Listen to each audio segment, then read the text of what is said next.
நண்பன் ஒருவன் வந்த பிறகு விண்ணை தொடலாம் உந்தன் சிறகு வானுக்கும் எல்லை உண்டு நட்புக்கில்லையே.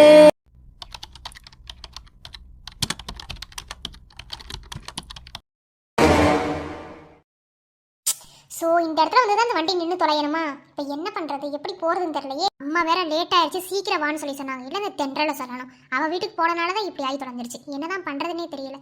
இப்போ எப்படி போகிறது? ஸோ ஆமாம் சார், ஆமாம். இல்லை சார், டிகிரி வரும்போது தான் எல்லாமே எடுத்து கொடுக்கணும். இப்போ சில ஃபார்ம்லாம் கொடுத்துருக்கீங்க சார். இது சசி என்ன தானே, அந்த மகாவோட லவரு. பேசாமல் இந்த அண்ணன் லிஃப்ட் கேட்டு போயிடலாம், வேறு வழியே கிடையாது. இதுக்கு மேலே லேட்டாக போனோம்னா அம்மா எதை கொண்டு அடிப்பாங்கன்னு தெரியாது. அதனால இந்த அண்ணன் கூட போயிடுவோம். ஓகே சார், லீவ் முடிஞ்சோடனே ரிசல்ட் வந்ததுக்கப்புறம் உடனே கொண்டு வந்து கொடுத்துருவோங்க சார். ஓகே சார், வைக்கிறேன். நீ ஷர்மிளா தானே? ஆமாம், நான் ஷர்மிளா தான். எனக்கு ஒரு ஹெல்ப் பண்ணுறீங்களா?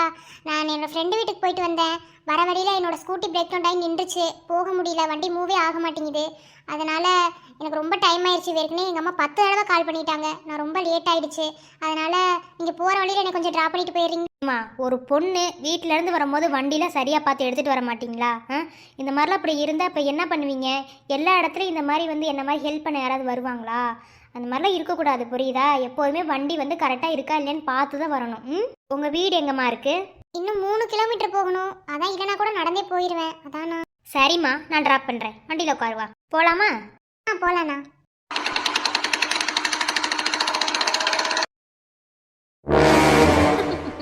போடி போ, உன் காதலில் எப்படி மண்ணள்ளி போடுறேன்னு மட்டும் பாரு. கல்யாணத்துக்கு ஓகே சொல்லிட்டாங்க உனக்கு 2 பேரும் வீட்டிலே கல்யாணத்துக்கு. அந்த கல்யாணத்தில் எப்படி மண்ணள்ளி போடுறேன்னு மட்டும் பாரு. அந்த மகா எனக்கு தான்டா கிடைக்கணும், வேற யாருக்கும் கிடைக்க விட மாட்டேன். நான் என் வாழ்க்கையிலேயே முறையாக ஒரு பொண்ணுக்கிட்ட அசிங்கப்பட்டேன்னா அது அவகிட்ட தான்டா. அதனால அவளை நான் அட்டஞ்சே தீர்வேன்டா. உனக்கு கண்டிப்பாக விட்டு தர மாட்டேன். இன்னைக்கு நீ என்னென்னலாம் பண்ணுறியோ அத்தனையும் வீடியோவும் ஃபோட்டோவும் எடுத்து உன் மகாக்கு அனுப்பலை பாரு. அதோட உன் காதல் ஒன்றும் இல்லாமல் போகும். நீ வேணா பாரு, இந்த உலகத்திலேயே எந்த ஒரு பொண்ணுமே லவ் பண்ணுற பையனாக இருந்தாலுமே சரி, இன்னொரு பொண்ணு கூட வச்சு பார்த்தா அந்த பொண்ணு தப்பாக தான்டா நினைப்பா. அது மட்டும் இல்லை, இப்போ நீ அவகிட்ட இன்னும் நெருங்கி போகிற மாதிரி ஒவ்வொரு பிக்சராக எடுத்து எடுத்து மகாக்கு இதை நான் அனுப்பலை, என் பேர் என்னதான் பிரச்சனை? என்னை நிம்மதியாவே இருக்க விட மாட்டியா? ஏன்டா இப்படி என்னை போட்டு பாடா படுத்துற? உனக்கு என்னடா பிரச்சனை? எனக்கு என்ன பிரச்சனையா? உன் வயிற்றுல இருக்கே குழந்தை, அந்த குழந்தை தான் எனக்கு பிரச்சனை. சோ அந்த குழந்தைக்கு ஒரு முடிவு கட்டணும்னு நினைக்கிறேன். என்னது? குழந்தைக்கு முடிவு கட்ட போறியா? செருப்பு பிஞ்சிர நாயே. இங்க பாரு, இந்த மிரட்ட வேலை என்கிட்ட வேணாம், ஓகேவா? எதுக்கு நாளா அசர மாட்டேன். நான் இப்ப என்ன சொல்றேனோ அதை நீ செஞ்சுதான் ஆகணும். இதனால உனக்கும் பெனிஃபிட் இருக்கு, எனக்கும் பெனிஃபிட் இருக்கு. சோ நான் சொல்றதை சரியா கேளு.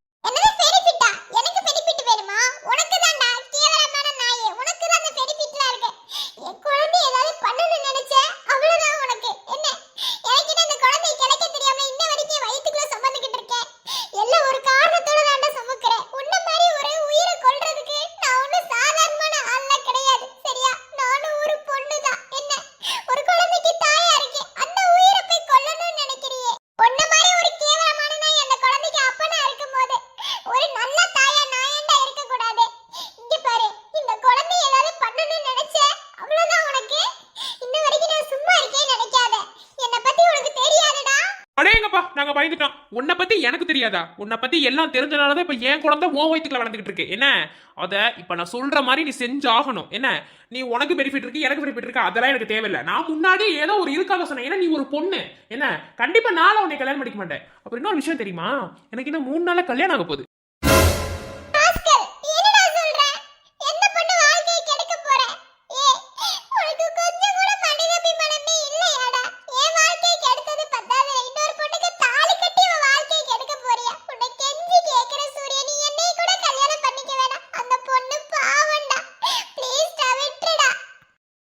இந்த பாவம் புண்ணியம் இதெல்லாம் எனக்கு தேவையில்லை, சரியா?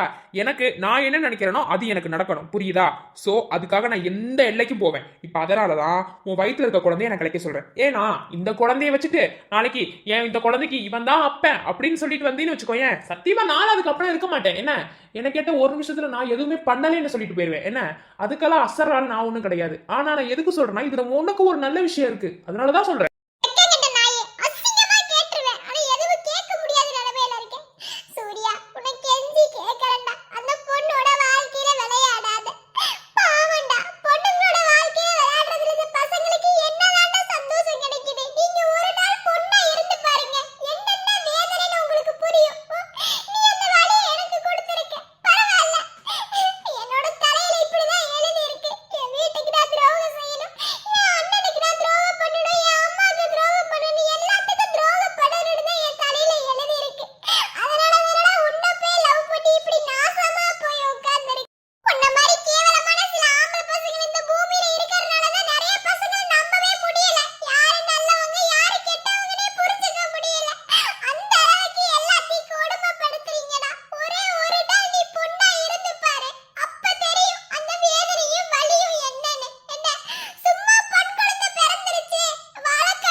சிச்சி நிறுத்து. லட்சர் ஆரம்பிச்சிருவா உன முகரையும் மூஞ்சி. இங்க பாரு, இந்த லட்சர்லாம் எனக்கு அப்படியே செம்ம கடுப்பாகுது.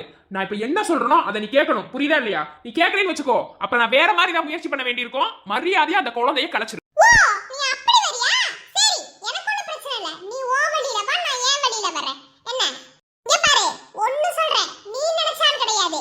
என் அம்மா என் அண்ணன் யார் வந்து சொன்னாலும் சரி, இந்த குழந்தைய நான் கலைக்க மாட்டேன்டா. நல்லபடியா பெத்து அந்த குழந்தைய இந்த பூமிக்கு நான் கொண்டு வந்தே தீருவேன். உன்ன மாதிரி கேவலமான நாய்க்கு இந்த குழந்தை பிறந்த மாதிரி நான் வளர்க்கவே மாட்டேன்டா. பாரு இந்த குழந்தை எப்படி படத்து காட்டுறது மட்டும் பாரு. கேவலமான நாய், உனக்கு அன்பு பாசம் எதுவுமே கிடைக்காத மாதிரி நான் பண்ணல.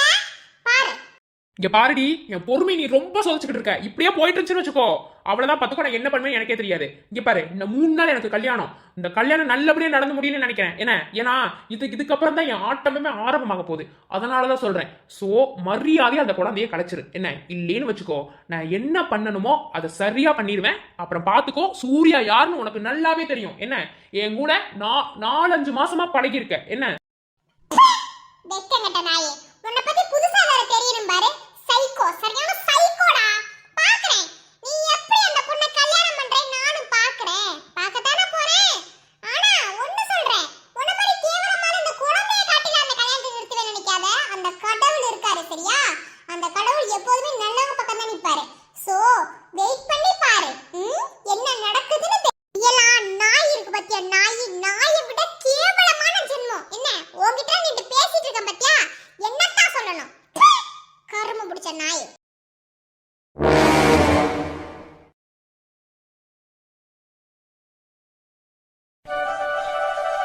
என்னடி இது கல்யாண வீடு மாதிரியா இருக்கு? கல்யாண வீடுனா சும்மா ஆட்டம் பாட்டம் இருக்க வேண்டாமா? அது 2 குட்டி சாத்தனை வேற கூட்டிட்டு வந்திருக்கோம். வாங்கடி. என்னக்கா மாமாக்கு ஃபோன் பண்ணி சொல்லவா டான்ஸ் ஆடுறேன்னு? ஆமாடி, அவனே ஒரு இத்து போனவன். அவங்கிட்ட நீ ஃபோன் பண்ணி வேற சொல்ல போறியா? சும்மா ஆமாக்கா, கல்யாண வீடு மாதிரியே கிடையாது. பாத்தீங்களா எப்படி இருக்கு? ஒரு மாதிரி வெறிச்சோடியா இருக்குல. சரி கல்யாண வீடு மாதிரி இருக்கணும்னா ஒண்ணு சொல்லவா? என்னம்மா? ஒண்ணும் இல்லக்கா, அந்த பக்கத்துல உட்கார்ந்திருக்கற அவளை தூக்கி போட்டு மிதிங்க, கல்யாண வீடு மாதிரி ஆயிரும். என்னடி சஞ்சு, நான் சொல்றது சரிதானே? உன்னை தூக்கி போட்டு ஒரே மிதி மிதிச்சா போதும், கல்யாண வீடு மாதிரி சும்மா கலக்கலன்னு செம்மையா ஆயிரும். என்ன நான் சொல்றது? ஏன் நீ மூஞ்சிய கொரிலா மாதிரியே வச்சிருக்க? பார்க்க சகிக்கவே இல்ல. எப்படித்தான் என் மாமா உன்னை கரெக்ட் பண்ணாருன்னே தெரியல. சை, நான் உன்னை பார்க்கறதுக்கு முன்னாடி என் மாமாவை நான் பார்த்திருந்தேன்னு வச்சுக்கோங்க, நான் கரெக்ட் பண்ணியிருப்பேன். இனி யார் கல்யாணமே பண்ணி. மரியாதையா பேசு. நம்ம வீட்ல அடிக்கிற பேச அது வேற விஷயம்டி. இன்னொருத்தவங்க வீட்டுக்கு வரும்போது எப்படி இருக்கணுமோ அப்படி இரு சரியா? எல்லா நேரமும் ஒரே மாதிரி இருக்க மாட்டேன். சப்பு நப்பி. உண்மையா சொன்னா சில நேரம் கசக்கத்தான் செய்யும். ஏன் எருமை, சும்மா இருக்க வேண்டியதானே? இதுக்குதான் இவளை என் கூட வந்து பிறந்தானே தெரியல மகா. பேசாம உன்ன மாதிரி சிங்கிளா இருந்துட்டு போயிடலாம். சை, கூட பிறந்ததுங்கன்னு வந்து ஒன்று இருந்துச்சுன்னு வச்சுக்கோயேன், நம்ம உயிரை வாங்கிக்கிட்டே இருக்குதுங்க. உனக்கு ஒன்று தெரியுமா? இவளுக்கு நான் கவினை லவ் பண்றது தெரியும். அதுல இருந்து சொல்லி மிரட்டாடி வீட்டுல சொல்லி தருவேன். நல்ல வேலை எனக்குலாம் கல்யாணம் ஆயிருச்சு. ஆனா இந்த கல்யாணம் ஆகிறது காரணமே என் உடன் பிறப்பு தான். சில சமயத்துல நமக்கு நல்லதெல்லாம் செய்வாங்கடி, அதனால அவங்கள அப்படிலாம் வையாத சரியா? அப்படி சொல்லுங்கக்கா. ஏய் கலை சஞ்சு, என்னடி எருமை, உங்க அண்ணன் கல்யாணமா இது எங்க அண்ணன் கல்யாணமா? இது கல்யாண வீடு மாதிரியே தெரியல. என்னது, ஏன் இப்படி உட்கார்ந்திருக்க? இந்நேரம் இந்த இடத்துல நீ தாண்டி கலகலன்னு பேசிட்டு இருக்கணும். நாங்களா பேசிட்டு இருக்க உருன்னு உட்கார்ந்திருக்க. லைட்டா தலைவலி செஞ்சு, வேற ஒண்ணும் இல்ல. தலைவலியா? அடியே, கல்யாணம் ஆக போறது உங்க அண்ணனுக்கு, உனக்கு தலைவலிக்குதுன்னு சொல்ற? சரி, கல்யாணத்துக்கு இன்னும் 3 நாள் தான் இருக்கு. நீ மட்டும் இருந்தனா நீயும் அண்ணனும் மட்டும் இந்த வீட்ல இருந்து என்ன பண்ண போறீங்க? எல்லாரும் வந்து 3 நாள் இங்க இருக்கலாம்னு பிளான் பண்ணி வந்தா நீ ஏன் இப்படி உட்கார்ந்திருக்க? ஒன்னும் சரியில்லை. இரு, கார்த்தினோட போனை போடுறேன், எல்லாரும் வரட்டும், எல்லாரும் ஜாலியா உட்காந்து பேசுவோம். அதெல்லாம் ஒன்றும் இல்லை, நான் நார்மலாக தான் இருக்கேன். கவினண்ணா, சசியண்ணா எல்லாரும் வரேன்னு சொன்னாங்க. அவங்கள மட்டும் கொஞ்சம் என்ன ஏதுன்னு பார்த்து கவனிச்சுக்கோங்க. கவினண்ணக்கிட்ட மெயினாக சொல்லியிருந்தேன், சாப்பாடுக்குள்ள கொஞ்சம் சொல்லியிருந்தேன். அதை மட்டும் கொஞ்சம் என்ன ஏதுன்னு பார்க்க சொல்லிடுறியா? கவின் கிட்ட சொன்னியா? ஏன் கார்த்தியனை கிட்ட சொல்ல வேண்டியதானே? முழுக்க நீயும் கார்த்தியனை தான் இந்த கல்யாணத்தவே நடத்த போறீங்க. ஏன் கவின் கிட்ட சொல்ற? அது இல்லை, நேற்று கவின் அண்ணா தான் வந்தாங்க, அதனால தான் அந்த அண்ணங்கிட்ட எல்லாத்தையும் சொன்னேன். சரி சஞ்சய், எனக்கு ரொம்ப தலைவலிக்குது சஞ்சய், நீ கேள்வி மேலே கேள்வி கேட்காத. நீ அதை மட்டும் கவின் அண்ணங்கிட்ட கொஞ்சம் என்ன ஏதுன்னு பார்த்துக்க சொல்லு, புரியுதா? சரி, நீங்களாம் பேசிட்டு இருங்க, நான் கொஞ்சம் வெளியே போயிட்டு வரேன். ஏய் கலை, நில்லு. என்ன நீ நார்மலாவே கிடையாது, உனக்கு என்னாச்சு? நீ எது வந்தாலும் ஓப்பனா சொல்லுடி. வாங்க கார்த்தியண்ணா.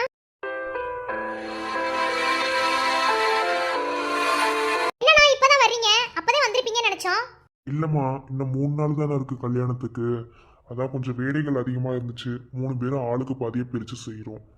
சசி எங்க? அவனை காலேஜ்ல டேட்டா சயின்ஸ் சார் வர சொல்லியிருந்தாரு. என்னமோ லீவ் எல்லாம் முடிச்சதுக்கு அப்புறம் ஏதோ ஃபார்ம்லாம் கொடுக்குறாங்களாமா, அது கொஞ்சம் ஃபில் பண்றதுக்கு அவன் தான் செட் ஆவான்னு சொல்லிட்டு அவர் வர சொல்லியிருந்தார். அவன் அங்க போய் அப்படியா? என்ன மாம்சே, வர வர குழந்தையாவை கண்டுக்கவே மாட்டேங்கிறீங்களே. சரியில்லை மாம்சே. அப்படிலாம் இல்லம்மா, குழந்தையாவை கண்டுக்காமலா? குழந்தையாக்கு அப்புறம் தானே மத்ததெல்லாம். ஏன் உங்க அக்கா கூட குழந்தையாக்கு அப்புறம்? அதான் மாம்சே, சில பேருக்கு சொல்ற அதெல்லாம் புரியவே மாட்டேங்குது. சரி மாம்சே, உங்ககிட்ட ஒன்று கேட்கணும்னு நினைச்சேன். அதுக்கு மட்டும் பதில் சொல்லுங்க.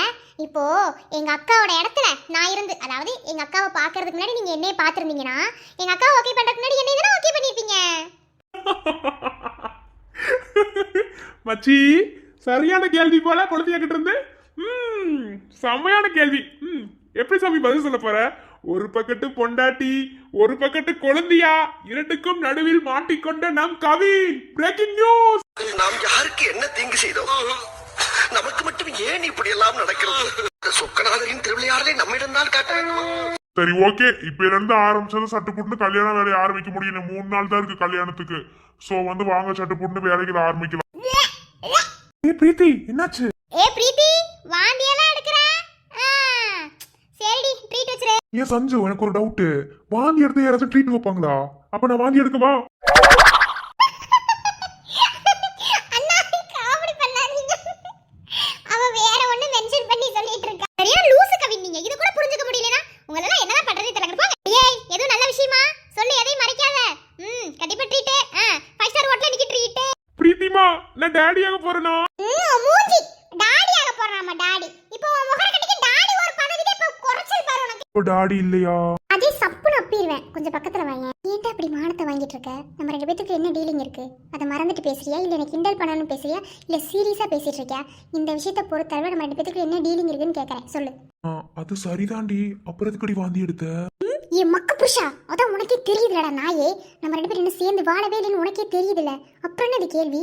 இங்க பாரு, இதை மட்டும் நீ வீட்டுல வந்து கேட்டிருந்தேன்னு வச்சுக்கோயேன், உன் குறவழியை கட்டிச்சு துப்பி இருப்பேன். ஆளும் மூஞ்சியும். நேற்று வேணான்னு சொல்ல என்ன வாங்கி கொடுத்த எனக்கு சவர்மா பிடிக்காதுன்னு சொல்ல கேட்காம வாங்கி என் வாயில திணிச்சு விட்டு அதுதான்டா ஒத்துக்காம வாந்தி எடுத்திருக்கேன். உடனே சாருக்கு டாடியாக போறான். டாடி மூஞ்சி பாரு, டாடி ஒண்ணுதான் குறைச்சல இந்த மூஞ்சிக்கு. ஆளும் மூஞ்சியும். ஓ ஆமால, இருந்தாலும் ஒரு சந்தோஷம்தான். எங்க நீ அம்மாவாயி என்ன அப்பாவை ப்ரொமோட் பண்ணி அந்த மாதிரி ஏதாவது? டேய், நீ திரும்ப கடுப்பேத்திட்டு இருக்க ராஜேஷ். நீ சரியான நீ என்னதான் நான் சொல்றேன்னு எனக்கு தெரியல. நீ புரிஞ்சு பேசுறியா இல்ல புரியாம பேசுறியா? சரிப்பா, போதுப்பா லைவ் டிஸ்கஷனே. போதும்.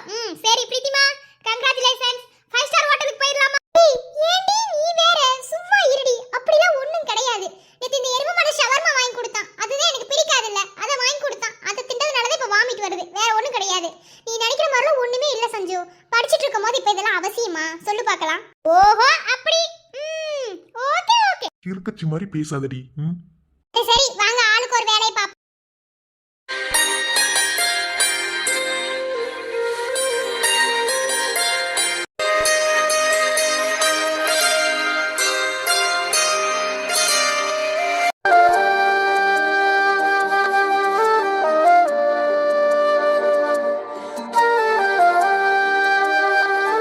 காரணங்கள் இல்லாம யாரும் யாரையும் காயப்படுத்த மாட்டாங்க. அது சில பேருக்கு புரியலன்னு நினைக்கிறேன். கண்டிப்பா அந்த காரணம் என்னங்கிறத சீக்கிரமாவே கண்டுபிடிப்பேன். அது வரைக்கும் காத்திருப்பேன். என்ன பொறுத்தளவுல காதலுங்கிறது ஒரு கண்ணாடி மாதிரி தான். உடஞ்சிட்டா திரும்ப ஒட்ட வைக்கிறதுங்கிறது ரொம்ப பெரிய விஷயம். ஆனா இந்த இடத்துல காதல் ஒன்றும் உடஞ்சு போகல. அது சில பேருக்கு புரியலன்னு நினைக்கிறேன். கூடிய சீக்கிரத்திலே புரிய வச்சிருவேன். எதுக்காக என்னை வெறுக்கிறீங்க அப்படிங்கிற காரணம் மட்டும் எனக்கு தெரியும். ஆனா அந்த காரணத்துக்கான அவசியம் என்னன்னு எனக்கு புரியல. ஓகே, மெதுவாகவே கண்டுபிடிக்கிறேன். அது வரைக்கும் காத்திருப்பேன். யாரும் ஃபீல் பண்ண வேணாம், நான் ஃபீல் பண்ணுவேன்னு யாரும் ஃபீல் பண்ண வேணாம். அவங்களோட அன்பு உண்மையானதாக தானே இருக்கு. அதனால கவலைப்பட மாட்டேன். என்ன நடந்தாலும் பெண்ணே ஒன்ன விட மாட்டேன். நீ என்ன மறந்தாலும் என் மனசுல நீதான் நினைவிருப்ப. மனசுக்குள்ள காதல பூட்டி வைக்க முடியலடி. இருந்தாலும் மனசுக்கு தான் வெளிய சொல்ல வழியிலடி. என்ன நடந்தாலும் பெண்ணே ஒன்ன விட மாட்டேன். நீ என்ன மறந்தாலும் என் மனசு. இன்னமும் ஒன்று நடக்குது, என்னன்னு தான் தெரியல. கூடிய சீக்கிரத்திலே கண்டுபிடிக்க. இந்த சூர்யா ஒருவேளை கலையை மிரட்டியிருப்பானா? எங்கேயும் இடிக்குது, ஒண்ணுமே புரிய மாட்டேங்குது. கண்ணகி அக்கா காணாம போனதுக்கும் கலை இப்படி நடந்துக்கிறதுக்கும் ஒண்ணுமே சம்பந்தமே இல்லாத மாதிரி இருக்கே. இதை இப்படியே விடக்கூடாது, எப்படியாவது கண்டுபிடிச்சே ஆகணும். இந்த சூர்யா என்னமோ பண்ணிக்கிட்டு இருக்கான்.